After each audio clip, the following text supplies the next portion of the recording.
Bonsoir, chers frères et sœurs. Bonsoir, cher frère. Soyez les bienvenus sur Ange Volo TV. C'est toujours pour moi un réel plaisir de venir à vous, afin qu'ensemble nous nous rendions au pied du Seigneur Jésus-Christ, afin de partager le pain de vie, la bonne nouvelle de la grâce de Dieu, la bonne nouvelle de la prédestination des élus de Dieu au salut. Je me lasse pour un cher frères et sœurs, auditeurs de Ange Volo TV, de vous enseigner les mêmes choses et comme dirait l'apôtre Paul, pour vous cela est salutaire. Ce soir, nous allons poursuivre notre série de conférences consacrées à l'élection, à la grâce et à la prédestination des élus de Dieu au salut. Nous allons nous attaquer ce soir à la confusion de l'idée de prédestination avec celle de fatalisme. Nous allons nous attaquer à la confusion entre l'idée biblique de prédestination et le conte profane et absurde du fatalisme.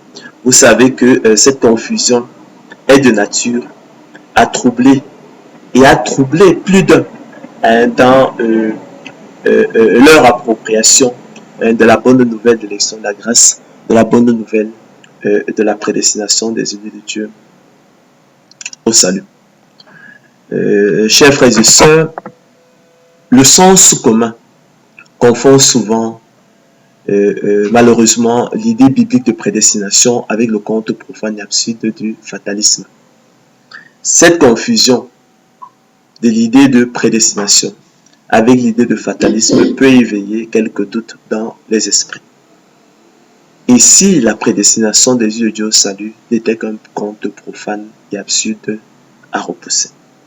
En effet, chers frères et sœurs, emprunté à la mythologie grecque et marqué par l'impuissance des volontés humaines, l'idée de fatalisme en considérant, chers frères et sœurs, tous les événements comme irrévocablement fixés à l'avance, généralement de façon funeste, c'est-à-dire tragique, aveugle et irrationnelle, s'oppose à la liberté humaine, en contradiction ouverte avec l'expérience humaine de l'acte volontaire, confirmée par celle de l'action efficace, où, chers frères et sœurs, l'homme a conscience de faire quelque chose de nouveau, par un acte libre et en conséquence imprévisible, qui sans son initiative n'aurait pas existé.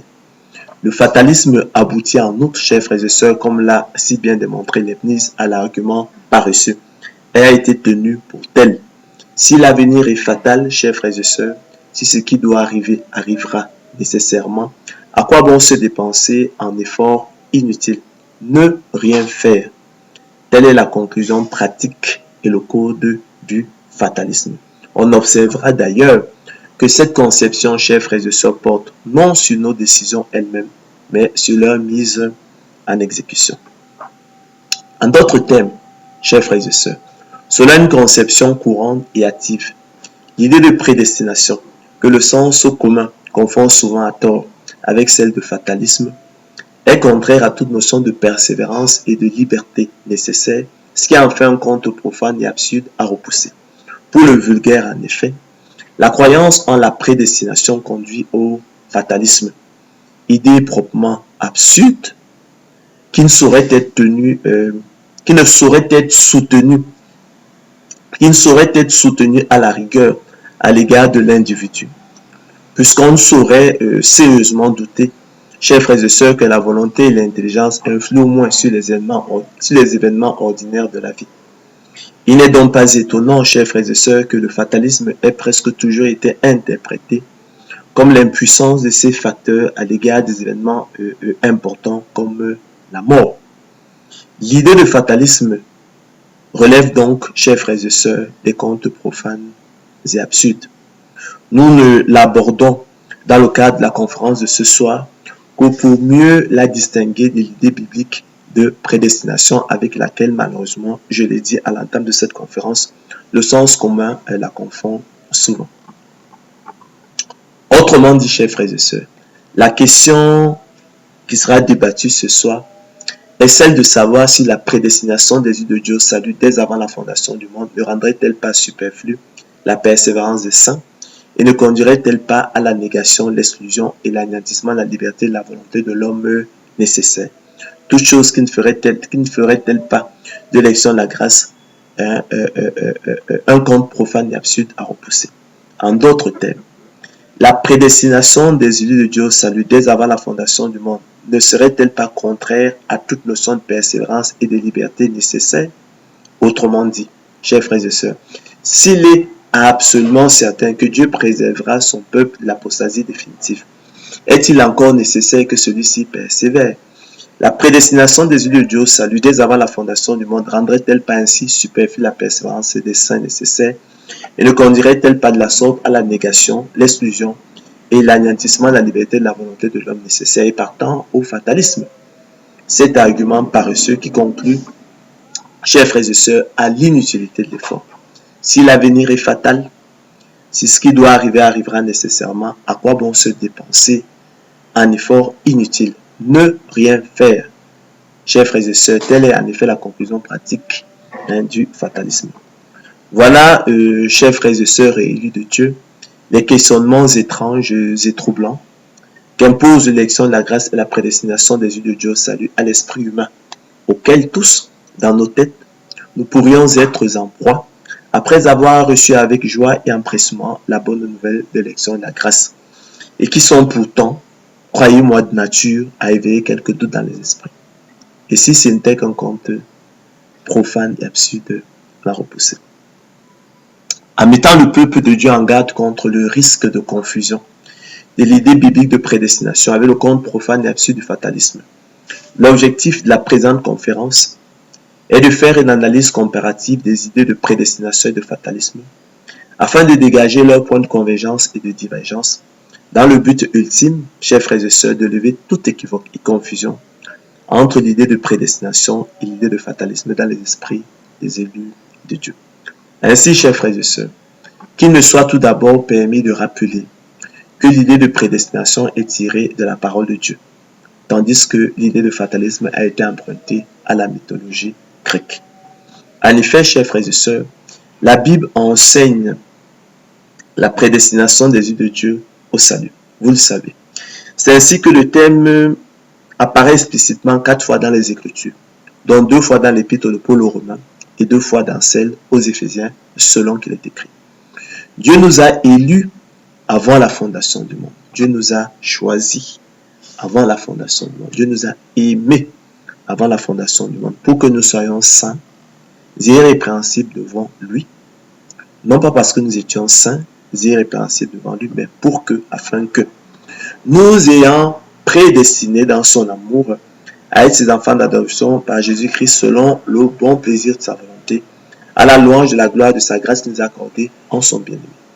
Nous sommes aussi devenus héritiers et ont été prédestinés, suivant la résolution de celui qui opère toutes choses d'après le conseil de sa volonté, afin que nous servions à la louange de sa gloire, nous qui d'avance avons espéré en Christ. Ça, c'était Éphésiens 1, 4 à 12.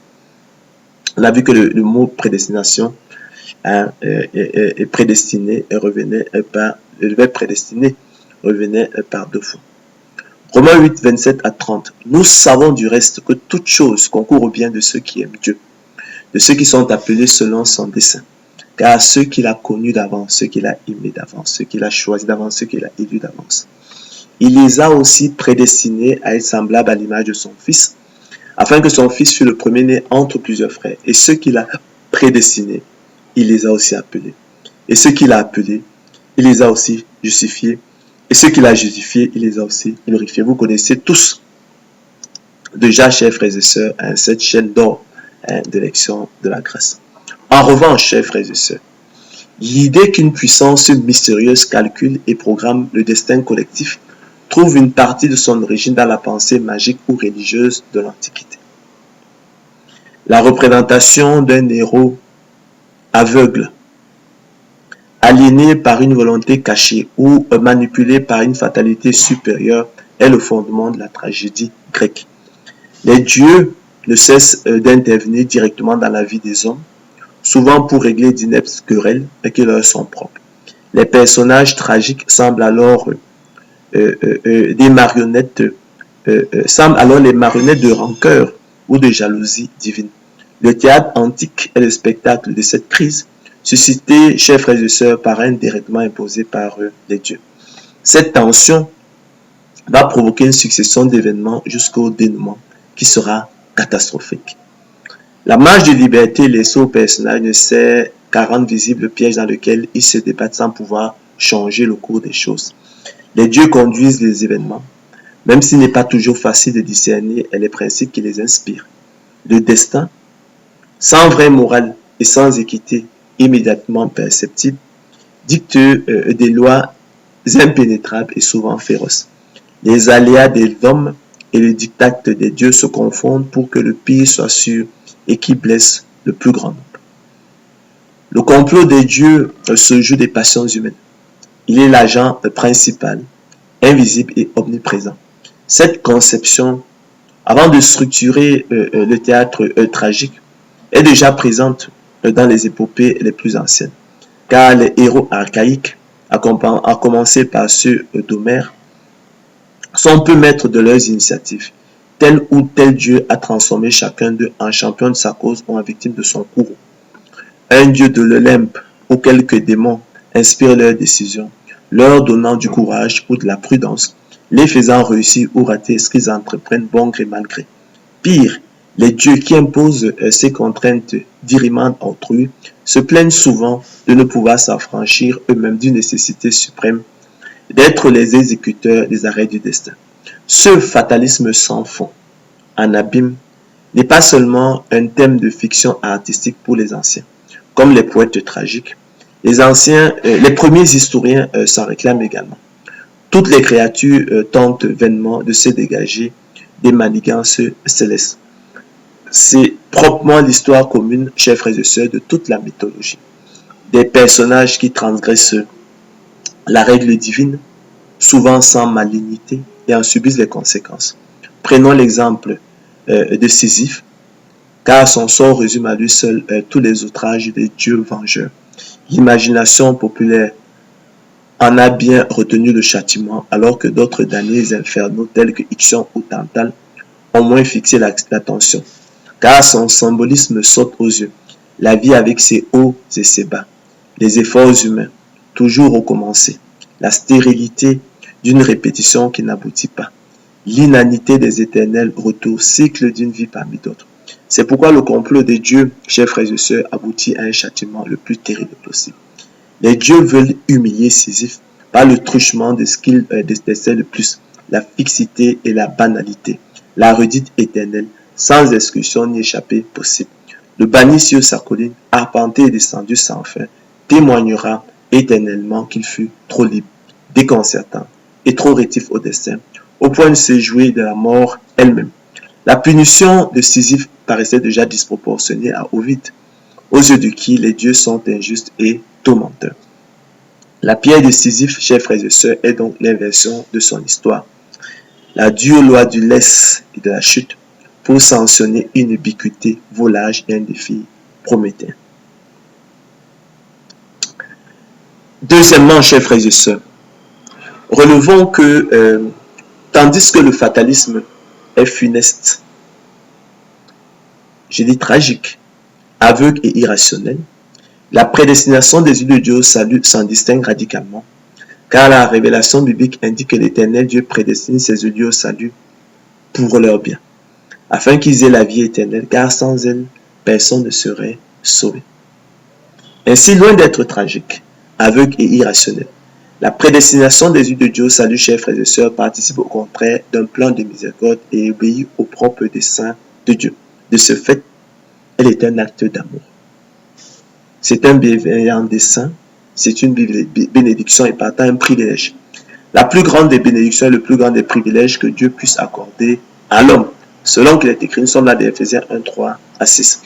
Béni soit Dieu, le Père de notre Seigneur Jésus-Christ, qui nous a bénis de toutes sortes de bénédictions spirituelles dans les lieux célestes dans Christ. Dans lui, Dieu nous a élus avant la fondation du monde pour que nous soyons saints et irrépréhensibles devant lui, nous ayant prédestinés dans son amour. On oublie souvent c'est un acte d'amour.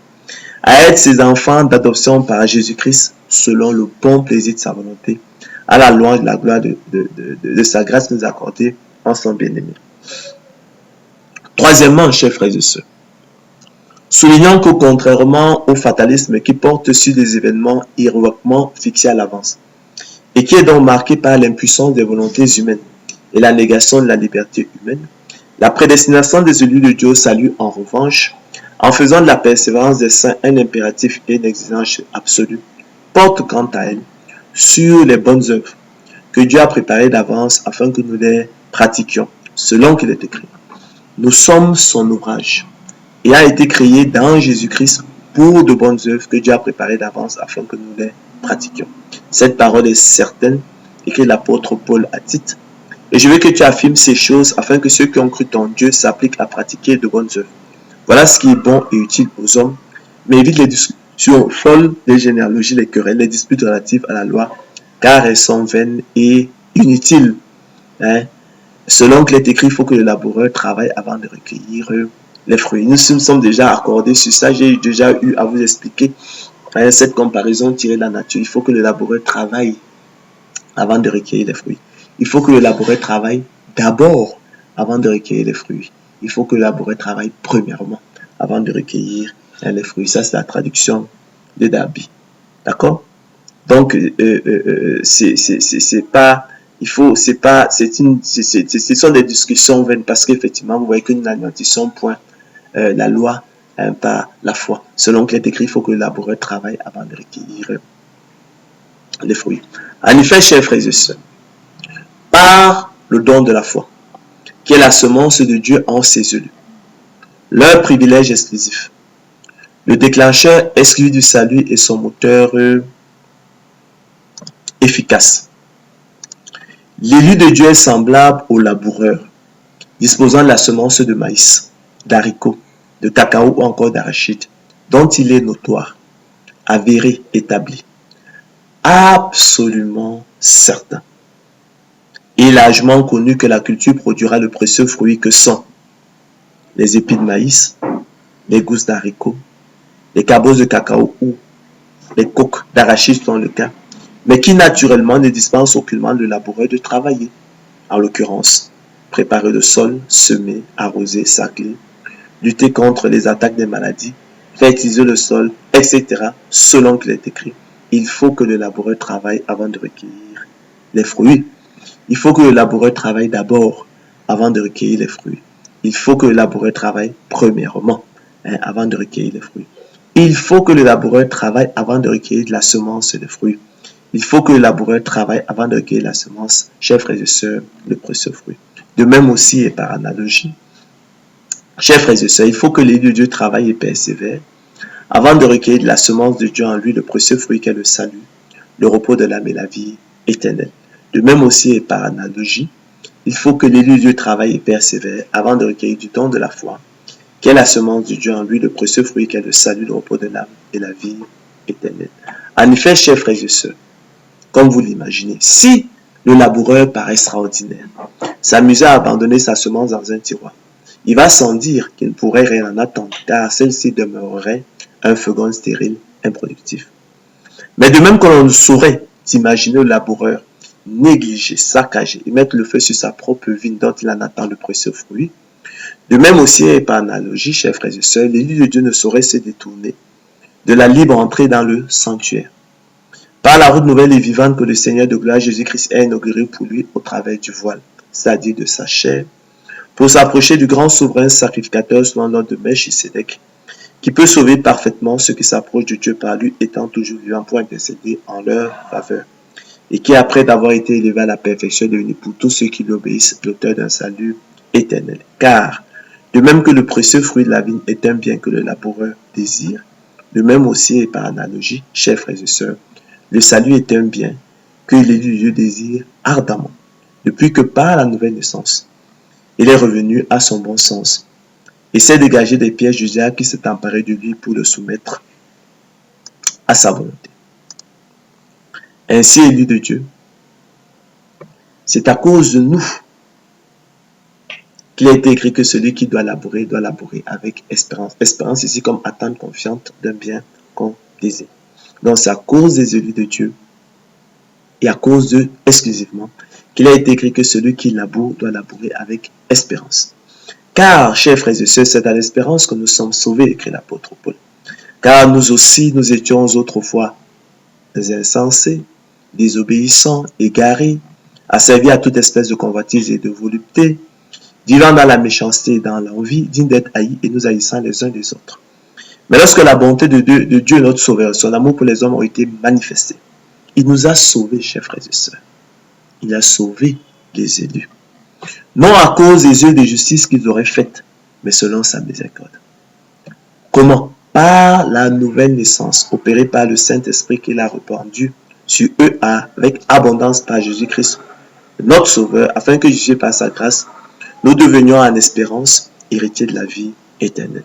Or, l'espérance qu'on voit n'est plus espérance. Ce qu'on voit, peut-on l'espérer encore?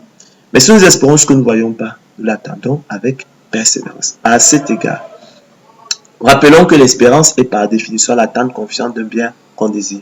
Et la persévérance, l'action de persévérer, la conduite, la qualité d'une personne qui persévère. Le verbe persévérer, pour sa part, chers frères et sœurs, signifie continuer de faire, d'être ce qu'on a résolu par un acte de volonté renouvelé. Ainsi, chers frères et sœurs, et nous l'avons souvent dit, la liberté de la volonté des élus de Dieu prédestinés au salut dès avant la fondation du monde se connaît sans preuve, par la seule espérance que nous en avons à travers la persévérance des saints qui au quotidien, comme l'apôtre Paul, soutiennent et combattent le bon combat de la foi pour saisir la vie éternelle à laquelle ils ont été appelés efficacement. En effet, chers frères et sœurs, la persévérance procède de la liberté de la volonté de l'homme, comme sous-entend le sens du verbe persévérer, qui comporte un acte de volonté renouvelé. On a dit que le verbe persévérer signifie continuer de faire ce qu'on a résolu, continuer d'être ce qu'on a résolu par un acte de volonté renouvelée. Donc la persévérance nous parle donc de la liberté de l'homme, nous parle de la liberté et de la volonté des élus de Dieu.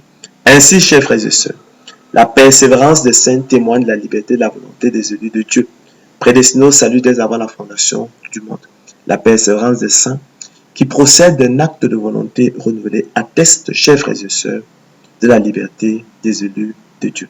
Cette parole, je répète, est certaine, écrit l'apôtre Paul, et je veux que tu affirmes ces choses, afin que ceux qui ont cru en Dieu s'appliquent à pratiquer de bonnes œuvres. Voilà ce qui est bon et utile aux hommes. Mais vu les discussions folles, dit-il, les généalogies, les querelles, les disputes relatives à la loi caressent en vaine et inutile selon que l'est écrit, il faut que le laboureur travaille avant de recueillir les fruits. D'accord? Donc, ce n'est pas la peine de nous accuser d'anéantir la loi par la foi. D'accord? Nous disons avec l'apôtre Paul qu'il faut que le laboureur travaille premièrement avant de recueillir les fruits. Donc, il faut que le laboureur travaille avant de recueillir la semence des fruits. Il faut que le laboureur travaille avant de recueillir la semence de précieux fruits. De même aussi et par analogie. Il faut que l'élu de Dieu travaille et persévère avant de recueillir la semence de Dieu en lui, le précieux fruit qui est le salut, le repos de l'âme et la vie éternelle. De même aussi et par analogie, chers frères et sœurs, il faut que l'élu de Dieu travaille et persévère avant de recueillir du don de la foi, qui est la semence de Dieu en lui, le précieux fruit qui est le salut, le repos de l'âme et la vie éternelle. Permettez-moi donc, chers frères et sœurs, de rappeler opportunément la définition de la prédestination des élus de Dieu au salut dont parle la Bible. Afin, chers frères et sœurs, qu'elle ne soit plus comprise de travers, à l'envers, pervertie, calomniée, mal aimée, confondue avec le fatalisme. Cet argument paresseux qui conclut à l'inutilité de l'effort. Mais qu'elle soit chérie pour ce qu'elle est véritablement, savoir, chers frères et sœurs, le choix souverain de Dieu avant la fondation du monde et son appel efficace, par le moyen du don de la foi, qui est sa semence dans ses élus, leur privilège exclusif, le déclencheur exclusif du salut et son moteur efficace, les équipant et outillant pour les rendre aptes et capables, non seulement de discerner quelle est la volonté de Dieu, ce qui est bon, agréable et parfait, mais aussi de la faire efficacement afin d'accomplir l'esprit de la loi, selon qu'il est écrit. Celui qui fait la volonté de Dieu demeure éternellement. Car le Seigneur Jésus-Christ l'a dit, quiconque fait la volonté de Dieu, celui-là est mon frère, ma sœur et ma mère. En l'occurrence, aimer Dieu, croire au Seigneur Jésus-Christ, le Sauveur du monde, prendre plaisir à la loi de Dieu et se réjouir en suivant ses préceptes comme possédant tous les trésors.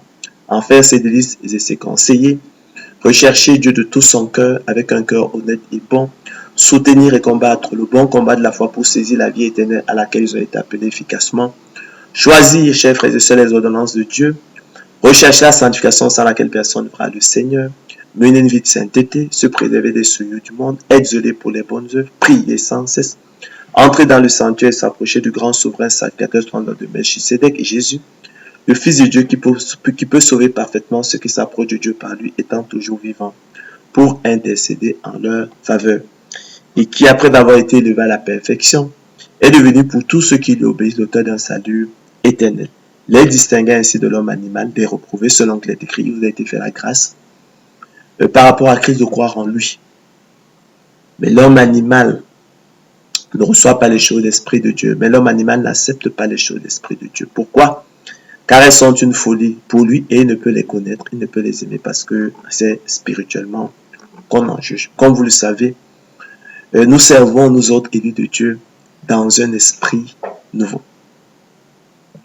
Non selon la lettre de la loi, mais selon l'esprit de la loi. Car la lettre de la loi tue, mais l'esprit de la loi vivifie. La lettre de la loi avilit, elle tue, mais l'esprit de la loi vivifie. Donc nous servons dans un esprit nouveau, selon l'esprit de la loi, et non selon la lettre de la loi qui avilit. Car la lettre de la loi, chers frères et sœurs, tue, mais l'esprit de la loi vivifie. Ainsi, c'est en espérance que nous sommes sauvés.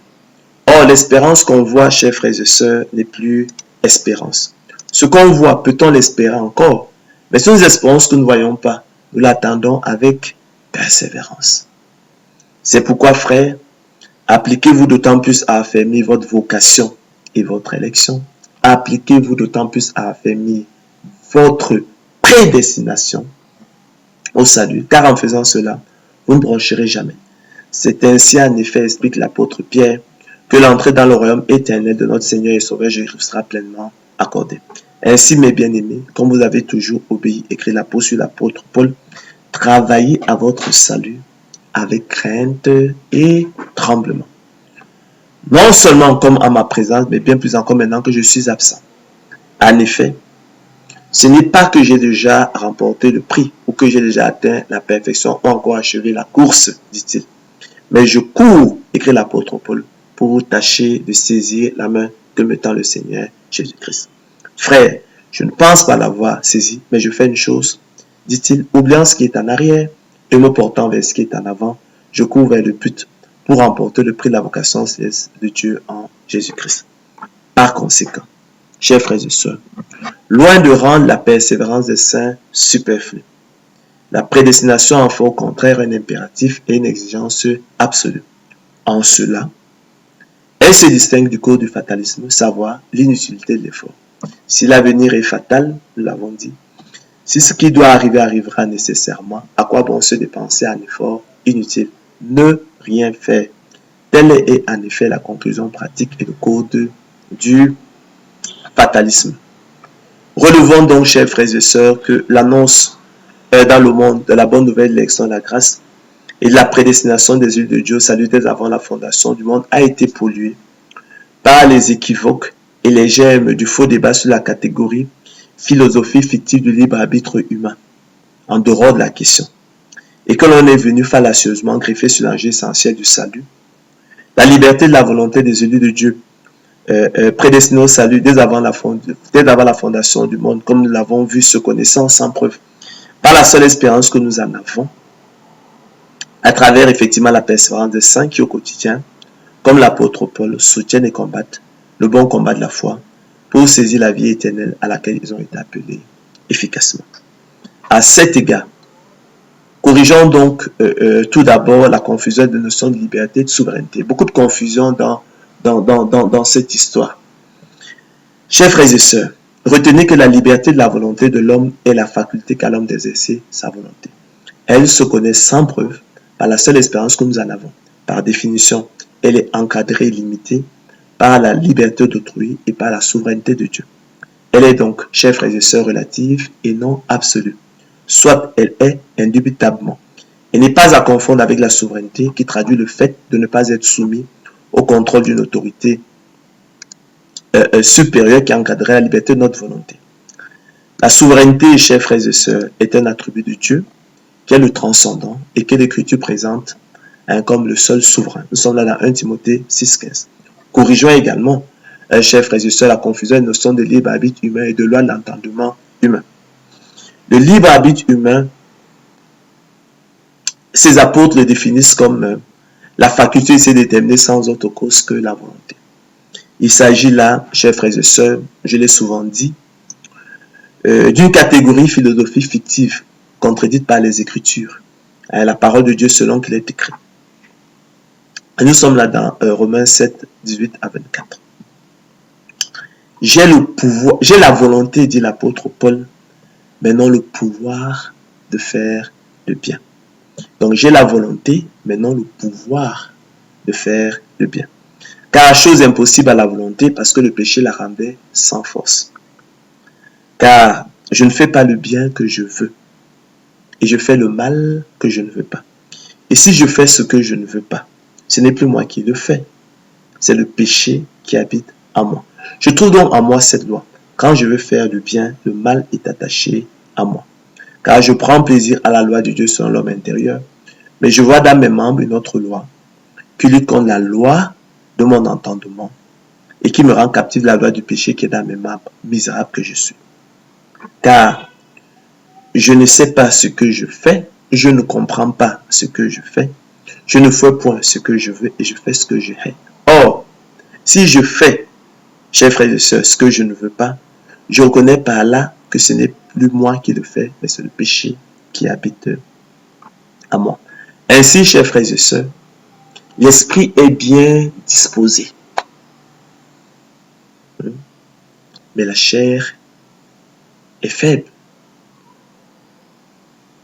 Car la chair a des désirs contraires à ceux de l'esprit, et l'esprit en a des contraires à ceux de la chair. Ils sont opposés entre eux, dit l'apôtre Paul, afin que vous ne fassiez point ce que vous voudrez.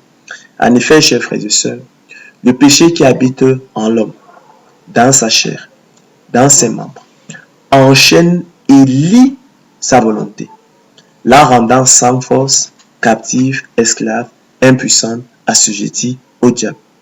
Il n'y a donc point, chers frères et sœurs, de libre arbitre humain, en tant que faculté de se déterminer sans autre cause que la volonté.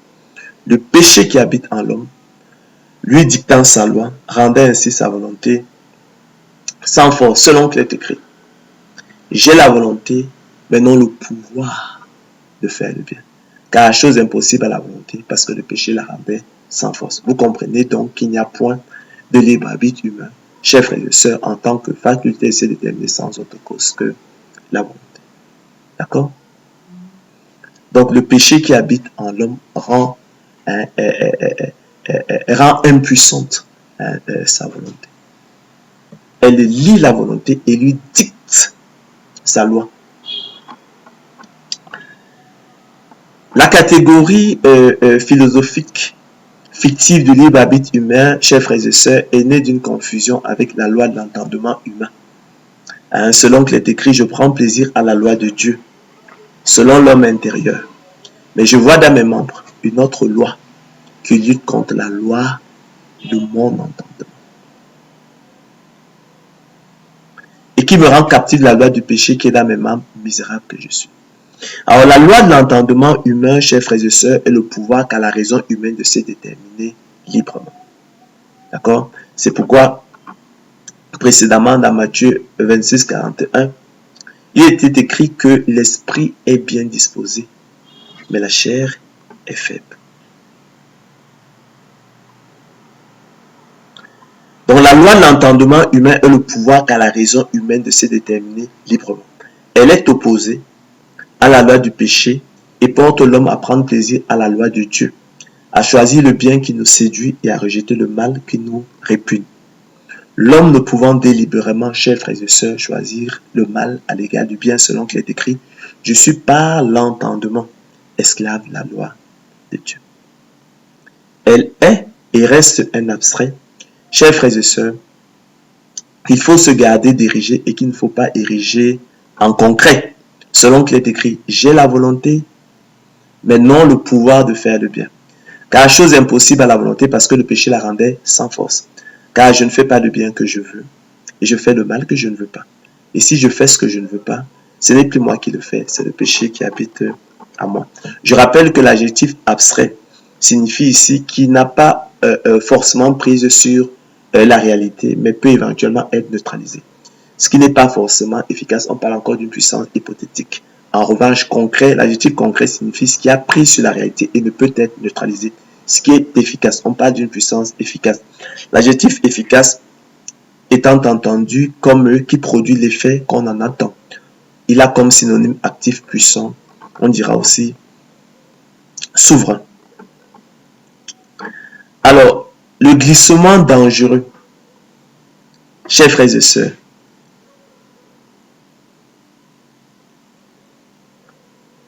de l'abstrait au concret.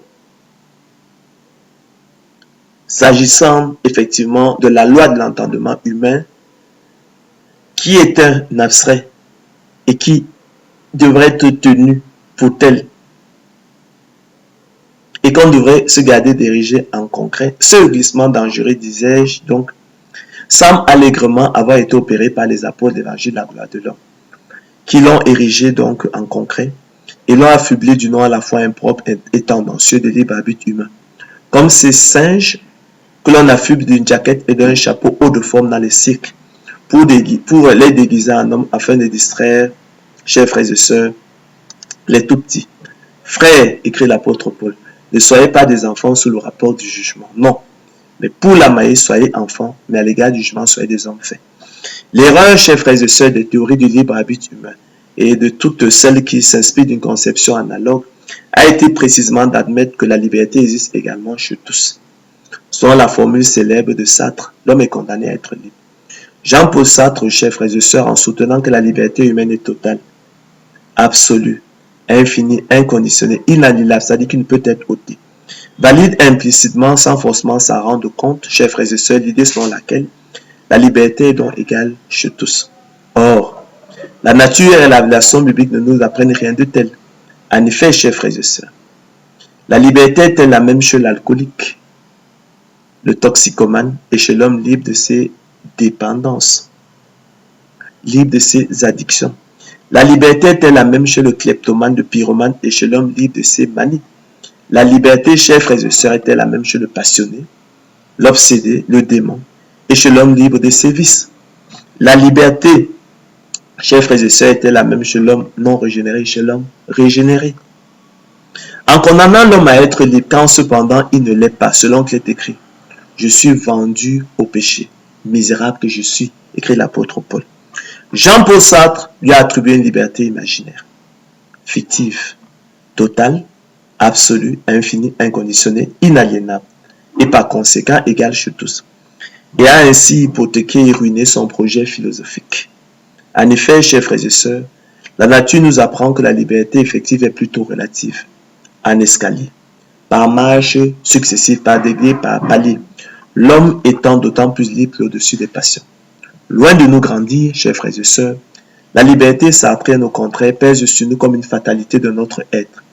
Jean-Paul Sartre pousse la coïncidence de l'homme avec sa liberté au point d'effacer, chers frères et sœurs, toute distinction entre ceux de nos actes qui sont libres et ceux qui, chers frères et sœurs, ne le sont point. Mais comment soutenir sérieusement, chers frères et sœurs, que nous sommes libres toujours, jusque dans nos actes élémentaires, jusque dans l'aveuglement de la passion, l'emportement de l'émotion, l'ivresse de l'alcool, les chaînes de la drogue ou encore la servitude de l'ignorance. Chers frères et sœurs, ce que Sartre nomme ici liberté n'est pas ce qu'on entend d'ordinaire sous ce nom. Une telle liberté, chers frères et sœurs, est bien dérisoire et aliénante. Une liberté qui se confond avec nos chaînes et demeure toujours égale à soi, qui n'est pas le moyen de nous dépasser, de sortir de nous-mêmes, de rendre le monde vraiment meilleur, chers frères et sœurs, n'est pas de la liberté, c'est de l'aliénation. De façon négative. Relevons, chers frères et sœurs, que l'Écriture abonde également de témoignages qui indiquent à suffisance que l'idée de la prédestination n'aboutit point à l'exclusion, l'anéantissement et la négation de la responsabilité de l'homme, selon qu'il est écrit. Le Fils de l'homme s'en va selon ce qui est déterminé, affirma le Seigneur de gloire Jésus-Christ. Mais malheur à l'homme par qui il est livré. Mieux vaudrait pour cet homme qui ne fût pas né. Amis chers frères et sœurs, expliqua l'apôtre Pierre, il fallait que s'accomplisse ce que le Saint-Esprit dans l'Écriture a annoncé d'avance par la bouche de David au sujet de Judas, qui a été le guide de ceux qui ont saisi Jésus. Il était compté parmi nous, dit-il, et il avait part au même ministère. Cet homme, ayant acquis un champ avec le salaire du crime, est tombé, s'est rompu par le milieu du corps et toutes ses entrailles se sont répandues. Homme israélite, poursuit-il, écoutez ces paroles. Jésus de Nazareth, cet homme à qui Dieu a rendu témoignage devant vous par les miracles, les prodiges et les signes qu'il a opérés par lui au milieu de vous, comme vous le savez vous-même, cet homme, livré selon le dessein arrêté de Dieu. Vous l'avez crucifié. Vous l'avez fait mourir par la main des impies. Ainsi, Dieu a accompli la chose qu'il avait annoncée d'avance par la bouche de tous ses prophètes que son Christ devait souffrir, indiqua-t-il, selon qu'il est écrit. Seigneur, toi qui as fait le ciel, la terre, la mer et tout ce qui s'y trouve. C'est toi qui as dit par le Saint-Esprit, par la bouche de notre Père, ton serviteur David, pourquoi ce tumulte parmi les nations et ces vaines pensées parmi les peuples? Les rois de la terre se sont soulevés et les princes se sont ligués contre le Seigneur et contre son oint. En effet, contre ton saint serviteur Jésus que tu as oint, Hérode et Ponce Pilate se sont ligués dans cette ville avec les nations et avec les peuples d'Israël pour faire tout ce que ta main et ton conseil avaient arrêté d'avance. Contrairement donc, chers frères et sœurs, au scénario du célèbre film humaniste français intitulé Le procès de Judas, où l'on peut voir Judas Iscariote sorti libre du tribunal parce qu'a quitté pour son irresponsabilité les jurés humains avec une conception de la justice déformée par leur propre injustice et leur cœur sans intelligence, ayant retenu la thèse de la marionnette et du pantin, simple victime des décisions imposées, les dés ayant été jetés à l'avance par Dieu le marionnettiste. Dans les Écritures, par contre, le Seigneur de gloire Jésus-Christ, le juste juge, l'agneau de Dieu qui ôte le péché du monde, la victime propitiatoire, le sauveur du monde, condamne sans appel Judas Iscariote pour trahison et complicité des crimes selon qu'il est écrit. Le Fils de l'homme s'en va selon ce qui est déterminé. Mais malheur à l'homme par qui il est livré. Mieux vaudrait pour cet homme qui ne fut pas né. Ainsi, chers frères et sœurs, bien que l'Éternel Dieu exerça une maîtrise souveraine sur tous les menus détails de la crucifixion du Christ Jésus, qui s'inscrivait donc pour ainsi dire parfaitement dans son plan éternel de salut de l'humanité, la trahison de Judas, qui faisait partie du plan divin, ne déchargea nullement Judas de sa responsabilité et sa culpabilité dans ce crime qu'il commis en toute conscience. Par conséquent, la souveraineté absolue de Dieu dans les actions humaines n'exclut jamais ni n'excuse la culpabilité et la responsabilité de l'homme. Autrement dit, bien que les souffrances et la mort de Christ aient été déterminées par Dieu lui-même, cela, chers frères et sœurs, n'ôte en rien la pleine responsabilité de Judas qui trahit consciemment le Maître. C'est pourquoi Jésus-Christ pouvait déclarer « Mais malheur à l'homme par qui il est livré ». Mieux vaudrait pour cet homme qui ne fut pas né. À travers, chers frères et sœurs, le procès de Judas Iscariote et sa condamnation sans appel par le juste juge, le Seigneur de gloire Jésus-Christ, se trouve ainsi reposé et élucidé une fois pour toutes tout le problème de la souveraineté de Dieu et de la responsabilité de l'homme, obscurci et pollué par la propre injustice de l'homme et son cœur sans intelligence. Quatrièmement, chers frères et sœurs, relevons que bien que la prédestination fasse de la persévérance des saints un impératif et une exigence absolue, cependant, elle exclut catégoriquement et ne laisse aucun mérite à l'homme dans le salut. Tous les mérites, chers frères et sœurs, revenant exclusivement au Seigneur de gloire Jésus-Christ, auteur du don de la foi, le don de la foi qui constitue le privilège exclusif des yeux de Dieu, le déclencheur exclusif du salut et son moteur efficace selon qu'il est écrit. Où donc est le sujet de se glorifier, il est exclu. Par quelle loi? Pas la loi des œuvres, non, mais par la loi du don de la foi. Car nous pensons, explique l'apôtre Paul, que l'homme est justifié par le moyen du don de la foi sans les œuvres de la loi. Ou bien, Dieu est-il seulement le Dieu des Juifs, ne l'est-il pas aussi des païens? Si, il est aussi des païens, puisqu'il y a un seul Dieu, qui justifiera par le moyen du don de la foi des circoncis, et par le moyen du don de la foi des incirconcis. Car qu'est-ce qui te distingue? Qu'as-tu que tu n'aies reçu? Si tu l'as reçu, pourquoi te glorifies-tu comme si tu ne l'avais pas reçu? Quoi donc? Sommes-nous plus excellents? Nullement. Car nous avons déjà prouvé, chers frères et sœurs, qu'il vous a été fait la grâce et le privilège par rapport à Christ de croire en lui. Or, cette grâce du don de la foi n'a pas été faite au monde selon le bon plaisir de la volonté de Dieu. Ainsi, chers frères et sœurs, et ça c'est tout un autre débat, le débat de la justice de Dieu. Je vous renvoie effectivement à la parabole, à la conférence consacrée effectivement à la parabole des ouvriers à différentes heures où effectivement on établit la justice parfaite de Dieu. L'Écriture rend de Dieu ce témoignage. Il est un Dieu juste. D'accord? Cherchez plutôt à comprendre. Cela peut être rendu difficile par notre conception déformée de la justice, par notre propre injustice et notre cœur sans intelligence. Ainsi, chers frères et sœurs, tout mérite que l'homme voudrait s'attribuer dans le salut ne serait qu'imaginaire et usurpation. À cet égard, il est hautement significatif que tous ceux à qui il a été fait le don de la foi, tous ceux qui ont reçu en partage la foi à salut, tous ceux à qui il a été fait la grâce par rapport à Christ de croire en lui viendront à lui, selon qu'il est écrit. Tous ceux que le Père me donne viendront à moi. Tous ceux que le Père m'a donné viendront à moi. Tous ceux que le Père m'a donné dès avant la fondation du monde viendront à moi. Et tous ceux qui ont été privés du don de la foi, chers frères et sœurs, iront assurément à la perdition. Soulignons, chers frères et sœurs, que ce point particulier du code de la prédestination des yeux de Dieu au salut semble constituer l'un des moteurs centraux de la confusion avec l'idée du fatalisme.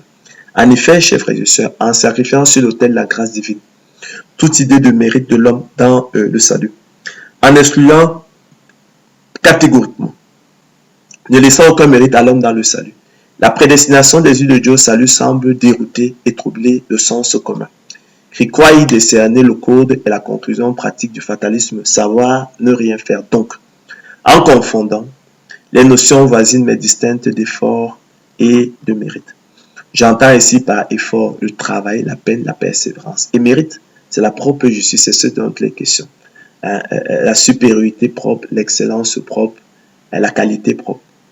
Par extension, on appellera mérite ce qui rend une personne digne d'estime, de récompense, quand on considère la valeur de sa conduite et, chers frères et sœurs, les difficultés surmontées. Or, chers frères et sœurs, rigoureusement, l'exclusion et la négation de toute idée de mérite de l'homme dans le salut, aucunement, ne sous-entend forcément l'inutilité de ses efforts, selon qu'il est écrit, travaillez à votre salut avec crainte et tremblement. Car c'est Dieu qui produit en vous le vouloir et le faire selon son bon plaisir. Car nous sommes son ouvrage et a été créé dans Jésus-Christ pour de bonnes œuvres que Dieu a préparées d'avance afin que nous les pratiquions. Appliquez-vous d'autant plus à affermir votre vocation et votre élection. C'est ainsi en effet que l'entrée dans le royaume éternel de notre Seigneur et Sauveur Jésus-Christ sera pleinement accordée. Cette parole est certaine et je veux que tu affirmes ces choses afin que ceux qui ont cru en Dieu s'appliquent à pratiquer de bonnes œuvres. Voilà ce qui est bon et utile aux hommes. Mais évite les discussions folles, les généalogies, les querelles, les disputes relatives à la loi car elles sont vaines et inutiles selon qu'il est écrit. Il faut que le laboureur travaille avant de recueillir les fruits. Il faut que le laboureur travaille avant de recueillir la semence, les fruits. Il faut que le laboureur travaille avant de recueillir la semence, de précieux fruits. De même aussi et par analogie, il faut que l'élu de Dieu travaille et persévère avant de recueillir la semence de Dieu en lui, le précieux fruit qu'est le salut, le repos de l'âme et la vie éternelle. De même aussi et par analogie, il faut que l'élu de Dieu travaille et persévère avant de cueillir du don de la foi, qu'est la semence de Dieu en lui, et son privilège exclusif, le précieux fruit qu'est le salut, le repos de l'âme et la vie éternelle. Ainsi, chers frères et sœurs, l'exclusion de toute idée de mérite de l'homme dans le salut constitue un autre code de la prédestination.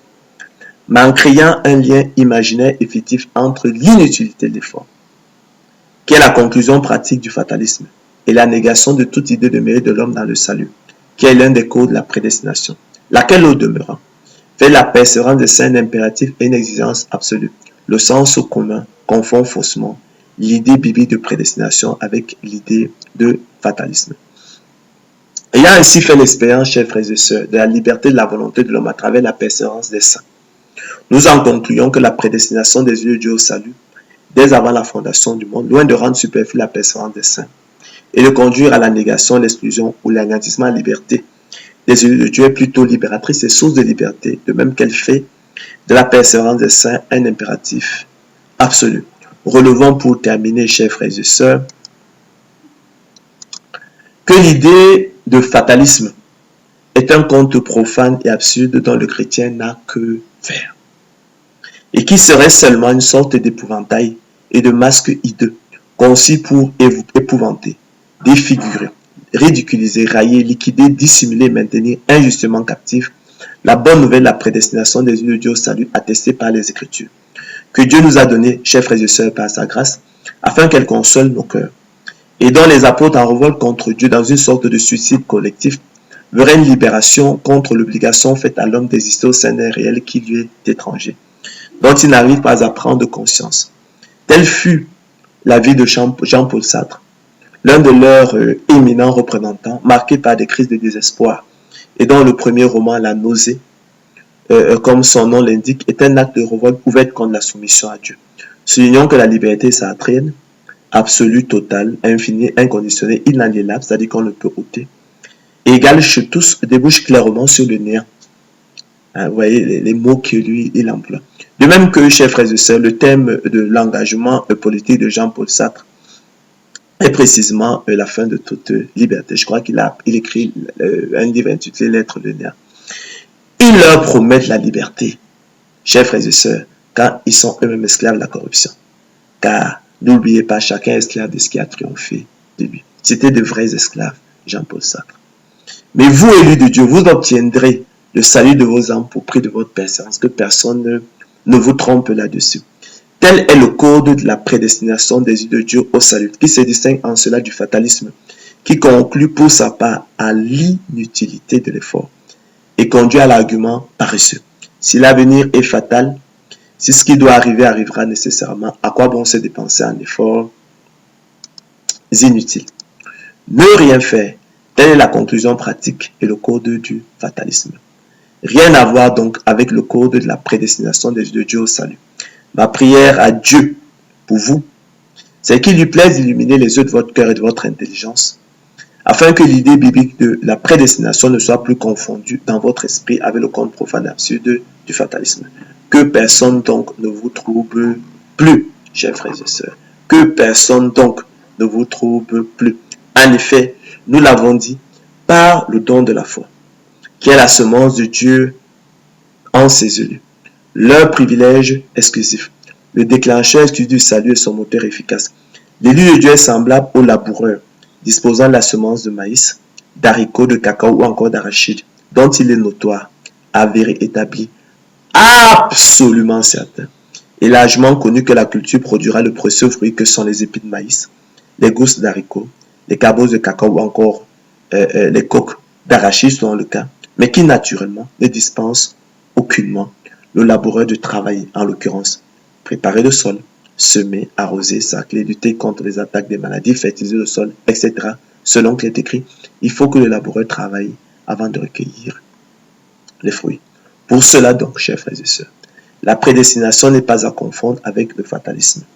Il est emprunté à la mythologie grecque, nous l'avons vu, marquée par l'impuissance des volontés humaines et qui s'oppose à la liberté humaine en considérant, chers frères et sœurs, tous les événements comme irrévocablement fixés à l'avance, généralement de façon funeste, on a dit tragique, aveugle et irrationnelle, et dont le code est ne rien faire.